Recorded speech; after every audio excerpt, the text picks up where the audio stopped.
First യൂണിറ്റിൽ അതായത് logistics and supply chain management എന്ന് പറഞ്ഞ യൂണിറ്റിൽ നിങ്ങൾ ലോജിസ്റ്റിക്സിൻ്റെ ഡെഫിനിഷൻ അതുപോലെ തന്നെ സപ്ലൈ ചെയിൻ്റെ ഡെഫിനിഷൻ ഇത് തമ്മിലുള്ള ഡിഫറൻസ് അല്ലെങ്കിൽ എങ്ങനെയാണ് സപ്ലൈ ചെയിൻ പോസിബിൾ ആവുന്നത് അല്ലെങ്കിൽ ലോജിസ്റ്റിക്സിൻ്റെ ഇമ്പോർട്ടൻസ് കറണ്ട് സിനാരിയോയിൽ എത്രത്തോളം ഇമ്പോർട്ടൻ്റ് ആണെന്നുള്ള കാര്യങ്ങളൊക്കെ നിങ്ങൾ പരിചയപ്പെട്ടിട്ടുണ്ടാവും.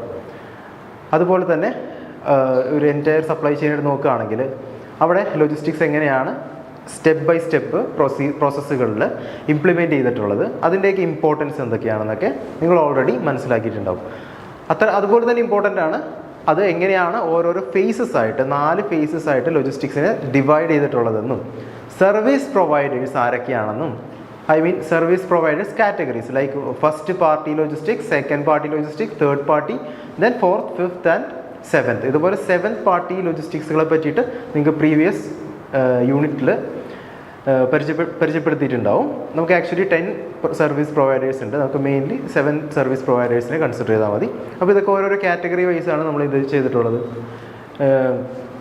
തരംതിരിച്ചിട്ടുള്ളത്.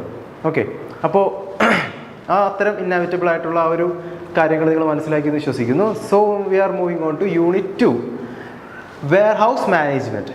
ഓക്കെ, നിങ്ങൾ ഫസ്റ്റ് യൂണിറ്റിൽ logistics and supply chain management പഠിച്ചപ്പോൾ മേ ബി ഫങ്ഷൻസ് ഓഫ് ലോജിസ്റ്റിക്സിൽ ഇതുപോലൊരു പേര് നിങ്ങൾ കേട്ടിട്ടുണ്ടാവും, വെയർഹൗസ് മാനേജ്മെൻറ്റ്. അതുമല്ല വെയർഹൗസ് എന്താണ് നമുക്ക് മേ ബി നിങ്ങൾക്ക് ഒരു ഏകദേശ ഐഡിയ ഉണ്ടാവും എന്താണ് വെയർഹൗസ് എന്നുള്ളത്, അല്ലേ?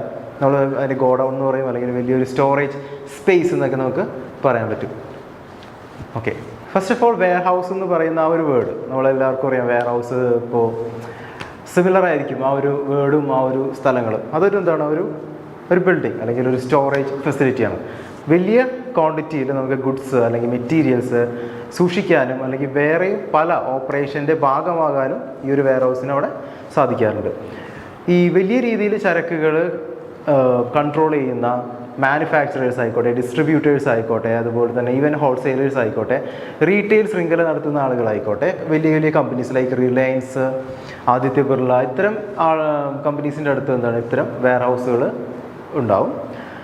സോ ഈ വെയർഹൗസ് എന്ന് പറയുന്നത് there are several types of warehouses. ഓരോ വെയർഹൗസസിനും അതിൻ്റേതായിട്ടുള്ള രീതിയിൽ ഡിഫറെൻറ്റ് ഓപ്പറേഷണൽ മെത്തേഡ്സ് ഉണ്ടാവും, അല്ലെങ്കിൽ ഓരോ വെയർഹൗസുകളുടെ പർപ്പസ് പല രീതിയിലായിരിക്കുള്ളൂ.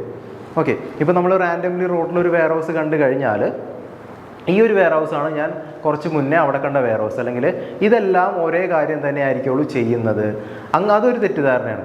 വെയർഹൗസുകളെല്ലാം പല രീതിയിലും ഡിഫറെൻ്റ് ആയിരിക്കുള്ളൂ. അതായത് ഒരു ഓപ്പറേഷൻ ചെയ്യുന്ന വെയർഹൗസ് അതിൻ്റെ ഉള്ളിലുള്ള ഇൻഫ്രാസ്ട്രക്ചർ അല്ലെങ്കിൽ അതിൻ്റെ ആ ഒരു ലേ ഔട്ട്സൊക്കെ മറ്റ് വെയർഹൗസുകളെ അപേക്ഷിച്ച് കമ്പാരിറ്റീവ്ലി ഡിഫറെൻ്റ് ആയിരിക്കുള്ളൂ. ഓക്കെ, ഇപ്പോൾ ഒരു